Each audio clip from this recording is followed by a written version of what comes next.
peço que você abra a palavra do Senhor na carta que Paulo escreveu aos Filipenses, no capítulo de número 2. Filipenses, capítulo de número 2, nós faremos a leitura a partir do verso de número 19 até o verso de número 30. Filipenses, capítulo de número 2, 19 até o verso 30, e eu peço para que você mantenha a sua Bíblia aberta após a leitura, durante toda a exposição, para que possamos sempre analisar e olhar o texto bíblico, porque é o texto bíblico que fala aos nossos corações como voz de Deus nessa manhã. Acompanhe atentamente essa que não é a minha palavra, tampouco apenas palavra do apóstolo Paulo, mas palavra inspirada do Senhor por intermédio do apóstolo Paulo. Diz assim as Sagradas Escrituras: espero no Senhor Jesus enviar-lhes Timóteo, o mais breve possível, a fim que eu me sinta animado também ao receber notícias de vocês. Porque não tenho ninguém com esse mesmo sentimento e que se preocupe tão sinceramente por vocês. Todos os outros buscam seus próprios interesses e não os de Jesus Cristo. Quanto a Timóteo, vocês conhecem o seu caráter provado, pois serviu ao Evangelho junto comigo como um filho trabalha ao lado do pai. Portanto, este é quem espero enviar, tão logo eu saiba como vai ficar a minha situação. Mas confio no Senhor que também eu mesmo em breve irei até aí. No entanto, julguei necessário enviar-lhes Epafrodito, meu irmão, cooperador e companheiro de lutas, e da parte de vocês, mensageiro e auxiliar nas minhas necessidades. Ele tinha muita saudade de todos vocês e estava angustiado porque vocês ficaram sabendo que ele adoeceu. De fato, adoeceu e estava à beira da morte, mas Deus se compadeceu dele. E não somente dele, mas também de mim, para que eu não tivesse tristeza sobre tristeza. Por isso, tanto mais me apresso em mandá-lo, para que vendo novamente vocês fiquem alegres e eu tenha menos tristeza. Recebam-no, pois no Senhor, com toda alegria, e honrem sempre os que são como ele, porque por causa da obra de Cristo, ele quase morreu, arriscando a própria vida para suprir a ajuda que vocês não podiam me dar pessoalmente. Vamos orar? Senhor Jesus, muito obrigado, Deus, pela sua palavra.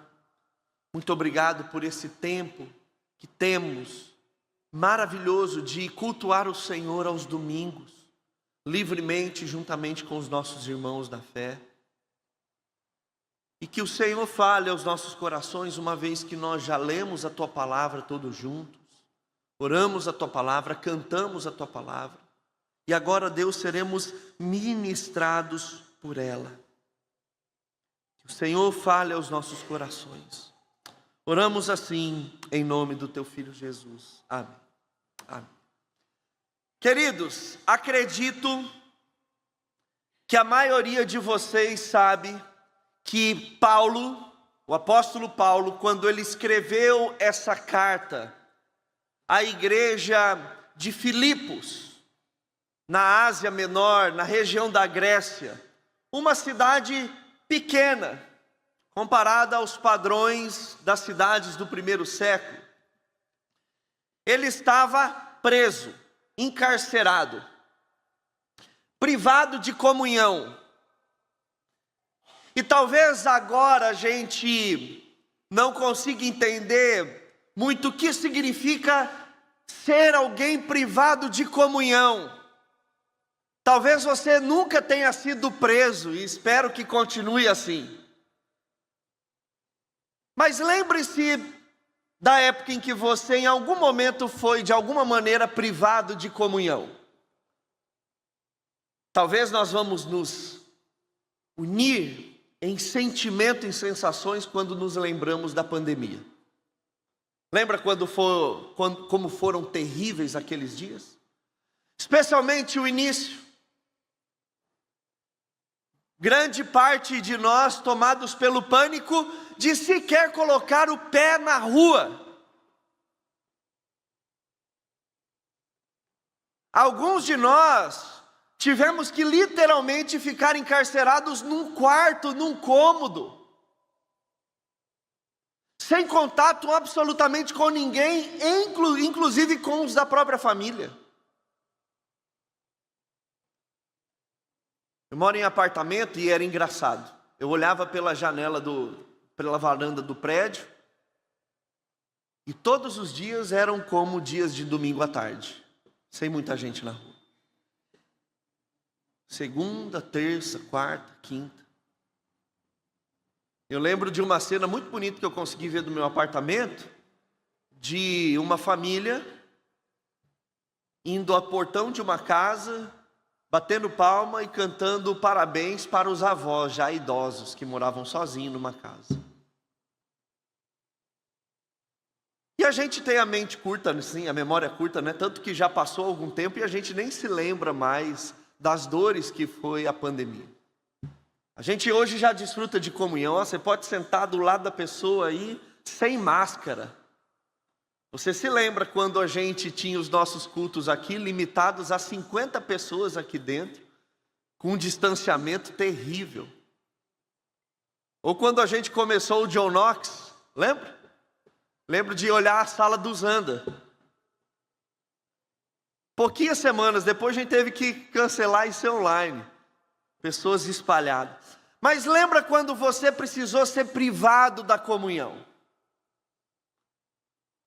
Paulo, ele estava justamente nessa circunstância. E talvez pior, porque a prisão dele era injusta, porque era por causa do evangelho. Ele não tinha matado ninguém, ele não tinha traficado, ele não tinha cometido roubo, extorsão. Pelo contrário, ele só estava anunciando as boas novas e ele foi preso. E ele estava privado de comunhão quando todo mundo podia ter um tipo de relacionamento. Aí é pior, o que consolava na pandemia é saber que todo mundo estava passando pela mesma coisa. Mas agora imagina você privado de comunhão, só você. E mesmo privado de comunhão, num contexto onde todos nós esperaríamos um sentimento de tristeza, de amargura, de raiva, de indignação, essa é uma carta cujo título essencial é alegria. Filipenses é uma carta sinônimo de alegria.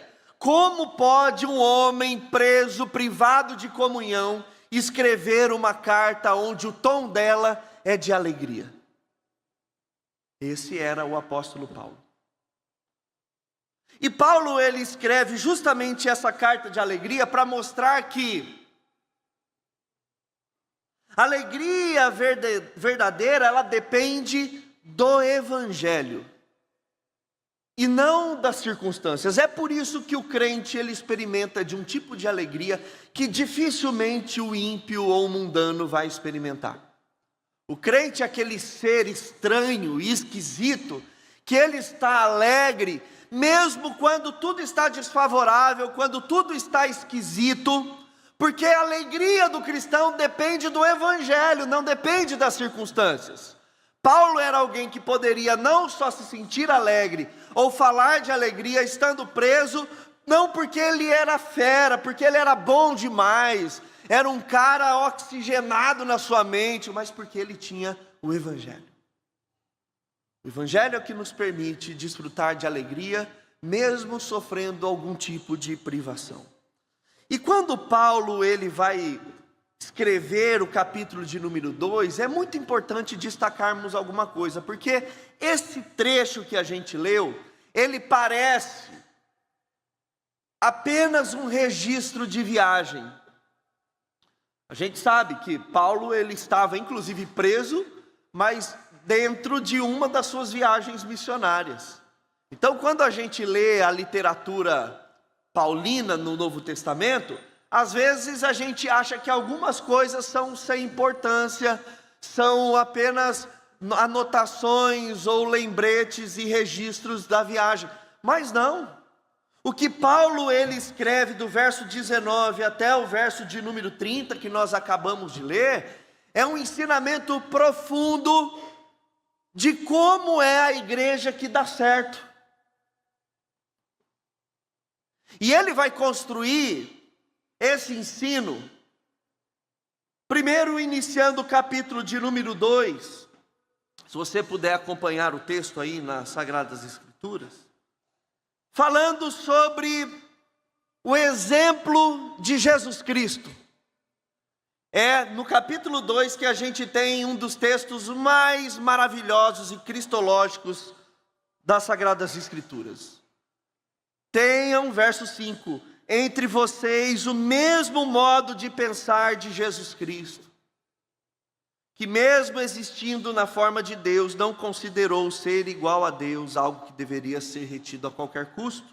Pelo contrário, ele se esvaziou, assumindo a forma de servo, tornando-se semelhante aos seres humanos, e reconhecido em figura humana, ele se humilhou, tornando-se obediente até a morte, morte de cruz. Por isso também Deus o exaltou sobremaneira e lhe deu o nome que está acima de todo nome, para que ao nome de Jesus se dobre todo o joelho no céu e na terra e debaixo da terra, e toda língua confesse que Jesus Cristo é Senhor, para a glória de Deus Pai. Esse texto está dizendo que Jesus quis ter comunhão com a gente. Ele poderia ter ficado lá no céu, na sua glória, no seu trono, mas ele se esvaziou. E ele se tornou em forma humana, humilhou a si mesmo para se identificar com cada um de nós. Isso é comunhão. É estar no mesmo plano, é estar na mesma altura. E aí então, a partir do exemplo de Cristo, vem o verso de número 12, que você tem aí no título na sua Bíblia, o desenvolvimento da salvação. Paulo está dizendo assim, bom, a gente tem um exemplo de Cristo, o que a gente tem que fazer a partir do exemplo de Cristo? Praticar agora. Vamos desenvolver a nossa salvação a partir de Cristo como referencial. É isso que Paulo está construindo aqui no capítulo de número 2. Ele mostra Cristo, depois ele nos desafia a sermos como Cristo. Isso é ser crente, isso é ser evangélico, isso é ser cristão. Se eu e você temos uma vida cristã da qual nós não estamos tentando nos parecer com Cristo dia após dia, isso daqui é apenas história para boi dormir. A gente vem na igreja todo domingo, carrega uma Bíblia, mas a gente não é crente. O cristão é alguém que ele vai se conformando à imagem de Jesus dia após dia. É isso. Paulo mostra quem Cristo é, e aí ele fala, agora desenvolva a sua salvação. O que é desenvolver a salvação? É modelar a nossa vida a partir de Cristo Jesus. Só que Paulo, depois de mostrar Cristo, nos desafiar, ele vai mostrar como que isso ganha carne. Como que isso é exemplificado? Será que tem gente já vivendo isso, Paulo? Será que tem gente já desenvolvendo a sua salvação? Será que tem gente já tendo Cristo como referencial e modelando a sua vida como ele? Paulo diz sim. E eu preciso mostrar duas pessoas para vocês: Timóteo e Epafrodito. Timóteo e Epafrodito são duas pessoas que estão mostrando o que é ser igual a Cristo. Portanto, esse texto não é apenas uma nota, um rodapé da viagem missionária de Paulo. Paulo está mostrando que pessoas transformadas, lembre-se disso, grave isso. Pessoas transformadas produzem igrejas transformadas. Pessoas transformadas produzem igrejas saudáveis. Uma igreja não saudável, provavelmente ela não é saudável porque pessoas dessa igreja não são transformadas pelo Evangelho. E Paulo ele vai nos dar um exemplo de como o Evangelho está funcionando. Cristo serviu, ele abriu mão. Agora olhem para Timóteo e para Epafrodito e veja como o Evangelho está funcionando. A personagem central desse texto, meus irmãos, continua sendo Cristo.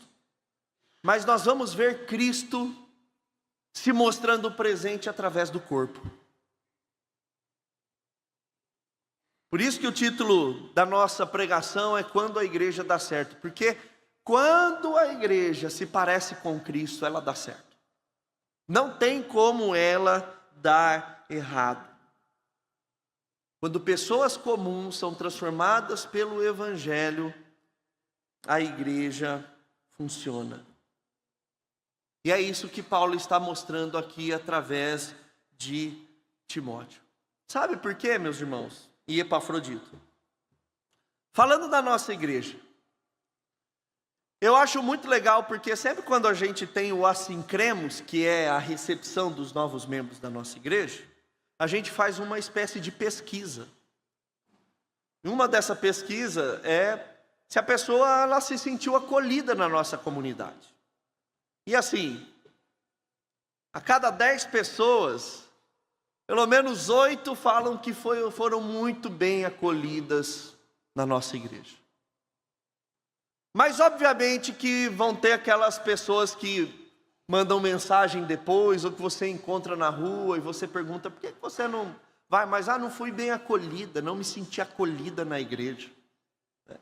Talvez a gente poderia dar com os outros e falar, se a cada 10, 8 está sendo acolhido, 2 não é um índice relevante, não. A gente tem que olhar para dentro da gente e saber, será que eu estou sendo acolhido? E será que eu estou acolhendo? Porque às vezes acolhimento você deixa na mão de quem? Pastor. Deixa a mão do presbítero ou de alguém que está envolvido em algum ministério. Irmãos, Paulo está dizendo para a gente que acolher é coisa de crente. É coisa de crente. E a gente vai ver isso daqui em 5 ensinamentos que o texto nos dá. O primeiro deles, Paulo vai mostrar que uma igreja dá certo quando existem pessoas que realmente se importam. Realmente se importam. Gente que vai assumir a sua posição e falar, eu preciso me importar. E ele vai mostrar isso no verso 20, 22, 23 e 24. Olha só o verso de número 20. Porque eu não tenho ninguém como esse, com esse mesmo sentimento que se preocupe tão sinceramente com vocês. É isso que Paulo está falando, não de um anjo. Ele está falando isso de um homem que foi transformado por Cristo Jesus, chamado Timóteo. Essa é uma frase extremamente forte. E quando Paulo emprega aqui essa palavra preocupação, na palavra original no grego ela carrega a preocupação genuína. Significa realmente se importar com alguém, com o outro. Não é mera especulação, não é curiosidade, não é controle, não é invasão, é cuidado. Porque às vezes nós somos tão pecadores, tão miseráveis, que o nosso interesse pelo outro é ter apenas subsídio para a fofoca. Você vê alguém mal, você não quer ir até a pessoa por causa de preocupação genuína. Nós muitas vezes vamos para ter uma informação e passar adiante. Nossa, você viu como o casamento dessa pessoa está destruído? E a pessoa achou que você tinha um real interesse. Nossa, a pessoa se endividou, está lascada. Você não sabe. Não era especulação. Paulo está dizendo que Timóteo, como um homem transformado pelo Espírito Santo, ele é alguém que realmente se importa com outra pessoa. É forte o que ele diz aqui. Não tenho ninguém com esse mesmo sentimento que se preocupe tão sinceramente por vocês. Olha aí na sua Bíblia, verso de número 2, 3. Não façam nada por interesse pessoal ou vaidade, mas por humildade, cada um considerando os outros superiores a si mesmo, não tendo em vista somente os seus próprios interesses, mas também os dos outros. Verso 5, tenham entre vocês o mesmo modo de pensar que Cristo Jesus. Verso 6, que mesmo existindo na forma de Deus, não considerou ser igual a Deus algo que deveria ser retido a qualquer custo. Isso é interesse genuíno. Lembra, Paulo ele está construindo para mostrar como que esse evangelho ganha praticidade e carne. Ele está falando, Timóteo é alguém transformado que consegue expressar isso. Ele está cuidando, ele está tendo interesse genuíno pelos outros. Verso 22, quanto a Timóteo, vocês conhecem o seu caráter provado, pois serviu ao evangelho junto comigo como um filho que trabalha ao lado do pai. Portanto, esse é quem eu espero enviar, tão logo eu saiba como vai ficar a minha situação, mas confio no Senhor que também eu mesmo em breve irei até aí. Timóteo era alguém que Paulo confiava para enviar para aquela igreja. Irmãos, há pessoas vivendo para si mesmas. Há pessoas vivendo para si mesmas. E talvez aqui nesse grupo nós nos incluímos. Mas há pessoas vivendo para os outros. E é por isso que o evangelho é difícil. É por isso que o evangelho muitas vezes ele é intragável. Porque uma marca da igreja saudável é que você tem gente vivendo pelos outros. Gente vivendo para si mesmo não é uma marca do cristianismo. Marca do cristianismo é quando as pessoas começam a sofrer pelas outras. Se você quer uma religião onde você não vai sofrer por ninguém, o evangelho não é o meu e nem o seu lugar. Porque Cristo sofreu por nós. E Ele é o nosso exemplo para que nós possamos sofrer uns pelos outros. E note, meus irmãos, a igreja ela não cresce porque ela tem uma estrutura maravilhosa. Porque ela tem painel de LED.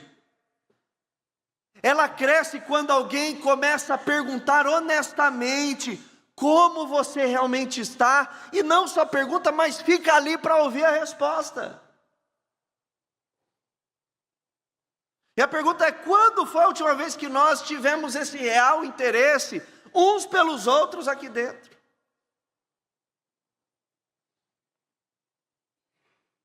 Quando foi a última vez que nós sofremos uns pelos outros? Irmãos, isso é o evangelho. Hoje todo mundo está afim de uma religião terapêutica, né? Fitoterápica. Você vai lá, você sai, com o seu ego muito bem acariciado, mimado. Não, se a gente está aqui é porque a gente tem que sofrer uns pelos outros. Isso faz a igreja dar certo. Agora, quando cada um busca o seu próprio interesse, aí, meus irmãos, a gente não pode ter esperança nenhuma. A gente pode botar outro nome, menos igreja. E Paulo está dizendo que isso é coisa de crente, não é coisa de alguém com um cargo diferenciado, coisa de crente. Segunda coisa, meus irmãos, do verso 25 e 30, a igreja dá certo quando existem pessoas dispostas a gastar a sua vida pelo reino. Olha o verso 25. No entanto, julguei necessário enviar-lhes Epafrodito, meu irmão, cooperador e companheiro de lutas, e da parte de vocês, mensageiro e auxiliar nas minhas necessidades. Olha os títulos que Paulo dá a Epafrodito. Você consegue ler aí e contar? Meu irmão, meu cooperador, companheiro de lutas, mensageiro da igreja de Filipos, auxiliar nas minhas necessidades. 5 títulos e nenhum cargo. Ele não fala líder de jovens, líder de grupo pequeno, presbítero, diácono. Não tem nenhum cargo. O que tem aqui é apenas relacionamento. Tudo que Paulo está falando aqui sobre Epafrodito fala sobre relacionamento. Sabe por quê, meu irmão? Isso é importante. Você pode até estar aqui na igreja e não querer se envolver em nenhum ministério. A gente tem 1.100 membros da nossa comunidade. Não são todos que são envolvidos ministerialmente. E tudo bem. Quer dizer,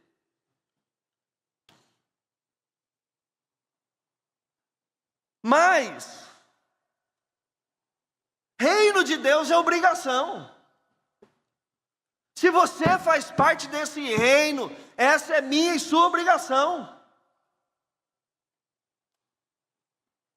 A gente pode até não ter envolvimento ministerial, mas isso é parte de quem nós somos. Gastar a vida pelo reino é coisa nossa também de crente. Gastar a vida pelo reino. Não ministério, pelo reino. Isso é uma questão nossa de identidade como cristão. E Paulo vai dizer algo impressionante. Olha aí o verso de número 30. Porque por causa da obra de Cristo,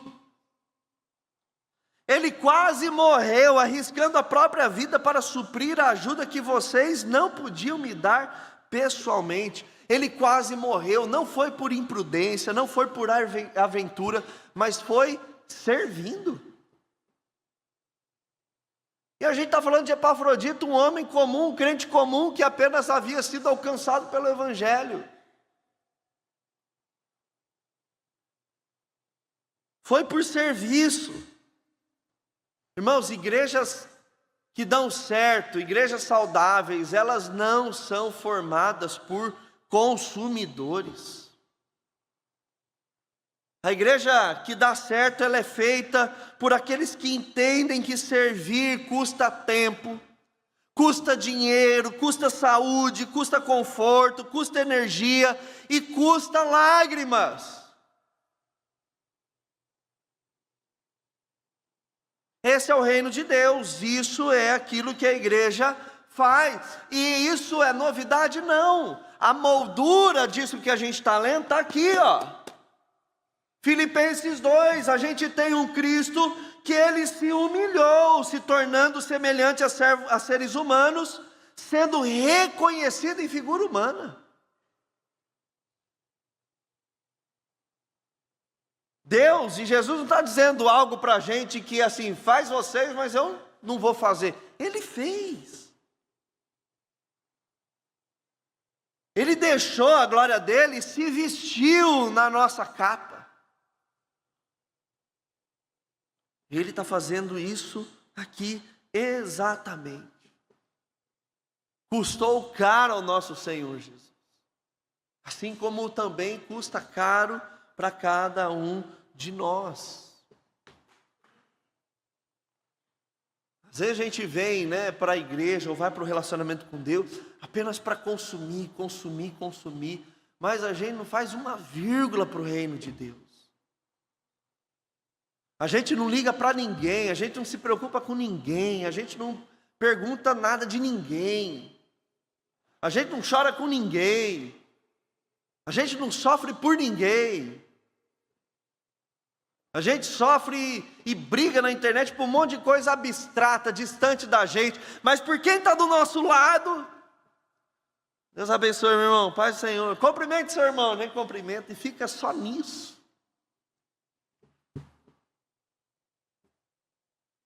Irmãos, terceiro ensino desse texto: a igreja dá certo quando existem cuidados em todas as direções. É o que a gente vai ver aqui no verso 26, 27, 28 e 19. E talvez essa seja a parte mais bonita. Observe na leitura quem cuida de quem. A gente vai ver a igreja cuidando de Paulo, Epafrodito cuidando de Paulo, Paulo cuidando de Epafrodito, a igreja cuidando de Epafrodito, Timóteo cuidando da igreja. Olha só o verso de número 26. Ele tinha muita saudade de todos vocês e estava angustiado porque vocês ficaram sabendo que ele adoeceu. Ele ficou angustiado porque a igreja estava angustiada. Às vezes você já teve esse sentimento, de estar sofrendo porque alguém está sofrendo por você. Ai, coisa linda isso. De fato, adoeceu, estava à beira da morte, mas Deus se compadeceu dele, ou seja, Deus também cuidando dele, quando ele cuida das coisas de Deus. E não somente dele, mas também de mim, para que eu tivesse tristeza não tivesse tristeza sobre tristeza. Por isso, tendo mais, me apresso em mandá-lo. Agora eu vou cuidar da igreja, para que vendo novamente vocês fiquem alegres e tenham menos tristeza. E aí Paulo, verso 19, espero no Senhor Jesus enviar-lhe Timóteo o mais breve possível, a fim também que eu me sinta cuidado, me sinta animado também ao receber notícias de vocês. Existe cuidado em todas as direções. Quanto a gente cuida de um cuida da gente, e essa é a dinâmica do reino de Deus. É assim que funciona as coisas, irmãos. Na igreja que dá certo, o amor precisa circular. Ele não gira em torno de apenas uma pessoa. Não pode.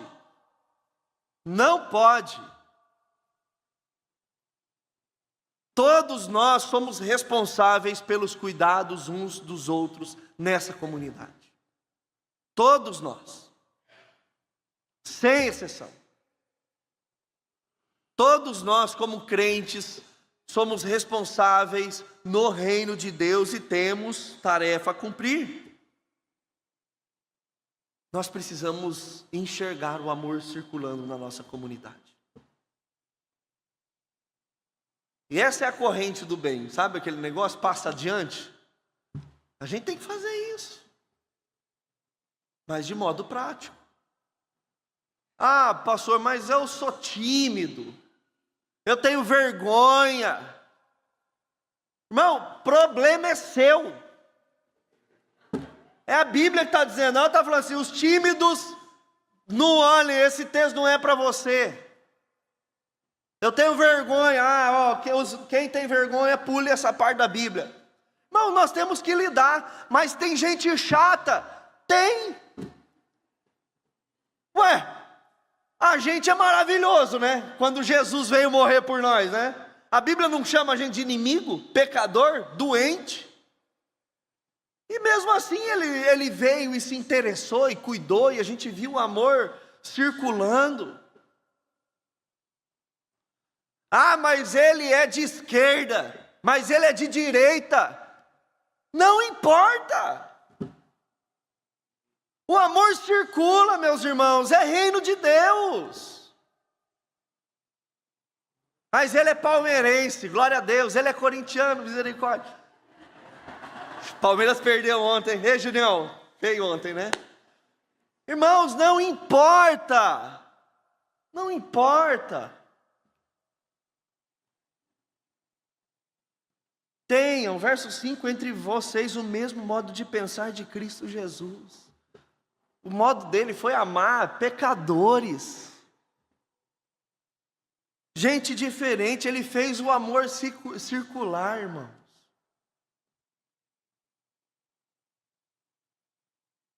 Se a gente sabe que alguém está sofrendo, alguém doente, não precisa falar, vou falar com o pastor. Vai e resolve em nome de Jesus. É Epafrodito e Timóteo, gente comum, transformada pelo Evangelho. Se eu e você fomos transformados pelo Evangelho, nós conseguimos e podemos, é isso. Aqui o Evangelho ganha carne. Paulo está falando, eu vou mostrar como que a igreja dá certo. Como que o Evangelho está funcionando. Quarta lição, meus irmãos. E esse aqui é maravilhoso. A igreja dá certo quando as lágrimas fazem parte da comunhão. Sofrimento e tristeza a gente foi acostumado a tratar como coisas feias e terríveis. Mas isso aqui é tão lindo. Quando você pode chorar com o seu irmão.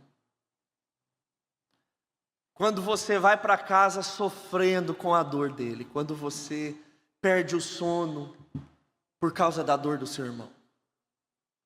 E isso é sublime no Evangelho. A gente vai perceber nesse texto que há muita emoção. Epafrodito sente saudade, a igreja sente preocupação, Paulo sente tristeza, Deus consola.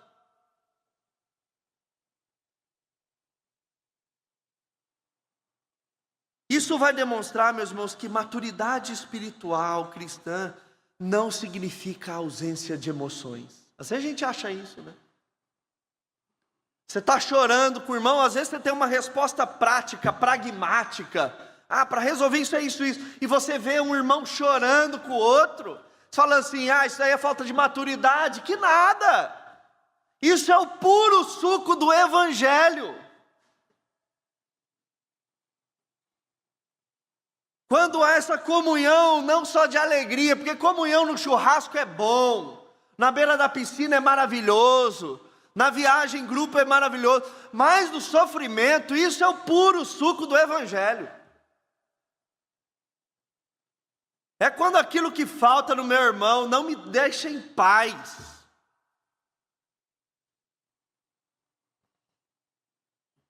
Irmãos,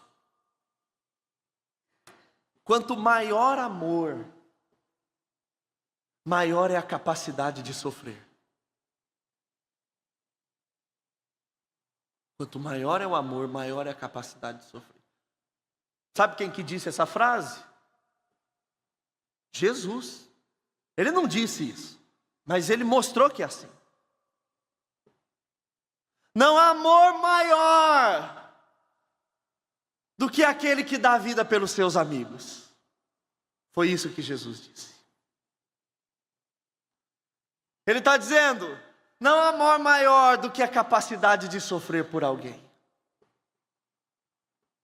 Assim o amor é refletido, quando você tem a capacidade de sofrer por alguém. E aqui está todo mundo sofrendo. Epafrodito sofre pela igreja, a igreja sofre por Epafrodito, Paulo sofre pela igreja, Timóteo sofre por Paulo, e assim continua.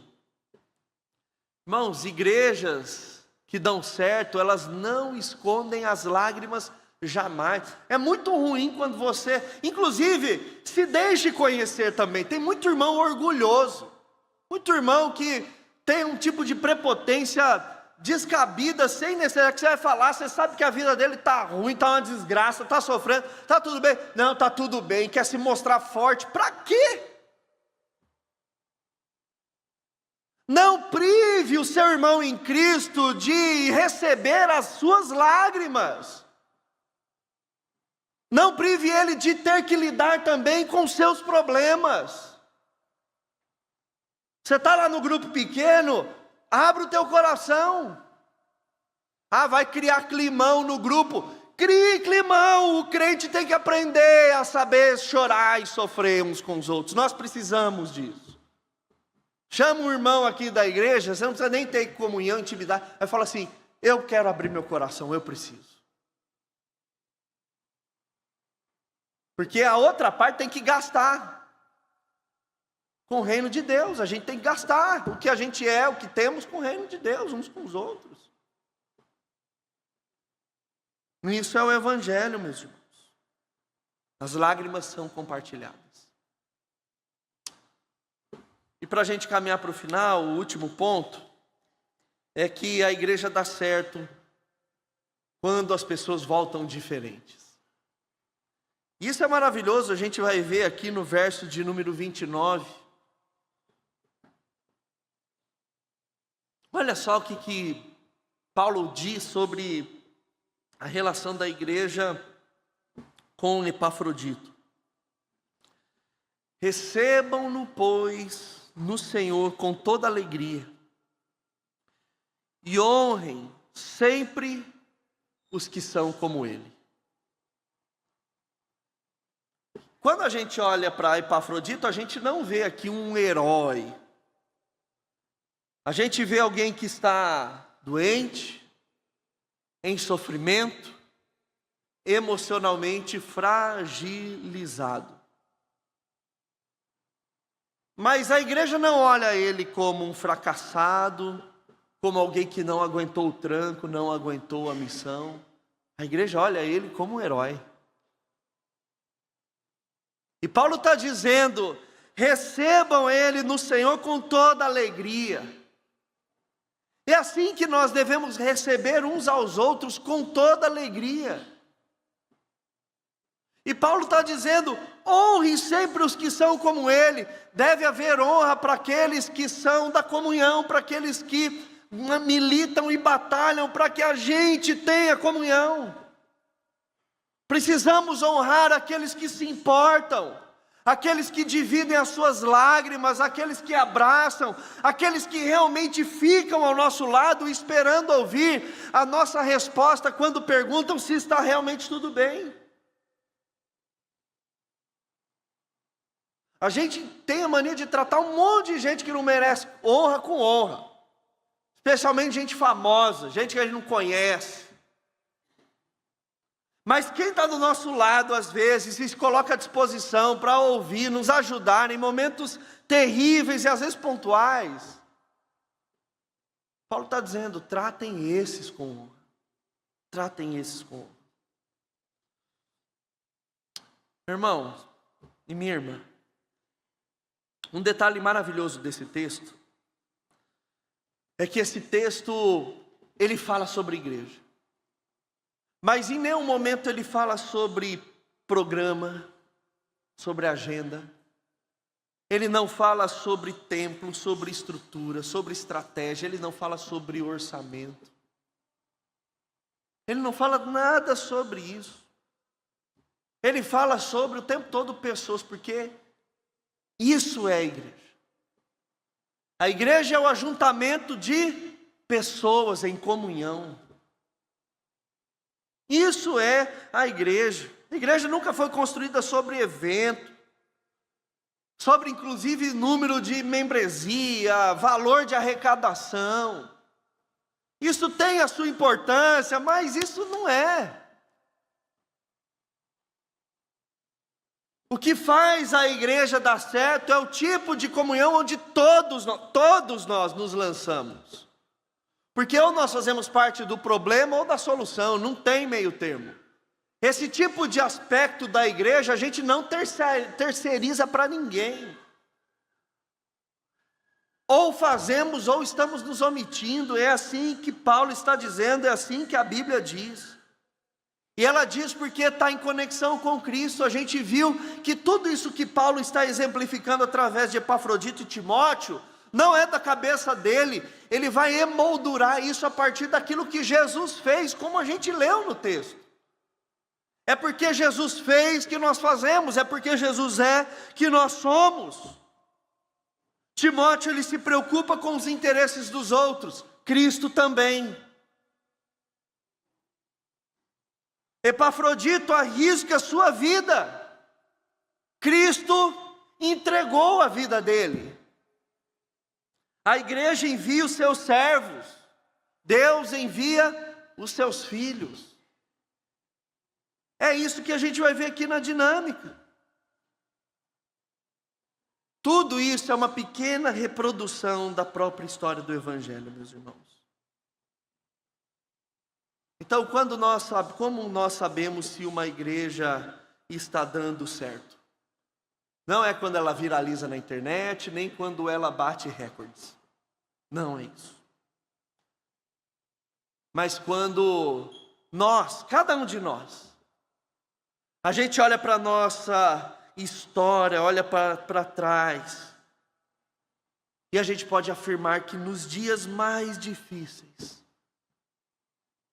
que eu passei, um irmão esteve comigo.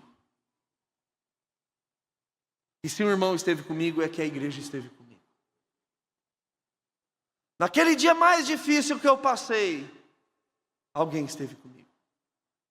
Agora, se você não contou qual foi o seu dia mais difícil, não adianta ficar choramingando e falar, não fui acolhido. A gente precisa fazer. Ninguém tem... Bola de cristal não é um dom da Bíblia, ainda, né? Eu espero que um dia seja, mas não vai ser. Irmãos, quando isso acontece, é o cumprimento lá de Mateus 16, 18. O Senhor continua edificando a igreja dele. Irmãos, nós precisamos então valorizar a comunidade. Essa é uma palavra mesmo de desafio para cada um de nós. É uma palavra que nos tira do comodismo. E é isso que é o Evangelho mesmo. Esse é o Evangelho de Jesus Cristo. Como eu disse lá no início, ser crente não é fácil.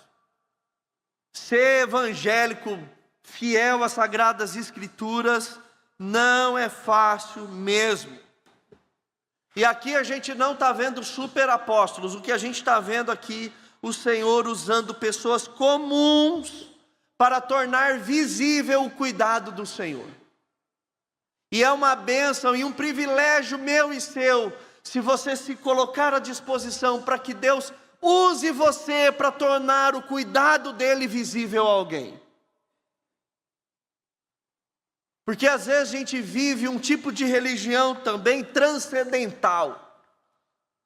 Você está mal, você está sofrendo, você está carente. Você fala, Senhor, vem até mim, me abrace. Você odeia tanto as pessoas que a única maneira que você quer sentir algum tipo de conforto é diretamente do Senhor. E vou dizer, não é assim que funciona. Não é assim. Você não vai ver em nenhum momento da Bíblia alguém falando, Senhor, me abrace, estou carente. E Deus falando, tá bom, ele vai lá e abraça. Ele sempre manda alguém. Ele sempre faz isso através de pessoas. Quando Jesus estava angustiado, afligido, o que ele fez? Foi até os amigos dele e falou assim, vigiem comigo uma hora, porque estou em grande sofrimento. Então é isso, meus irmãos, é isso. E essa é uma responsabilidade de todos nós.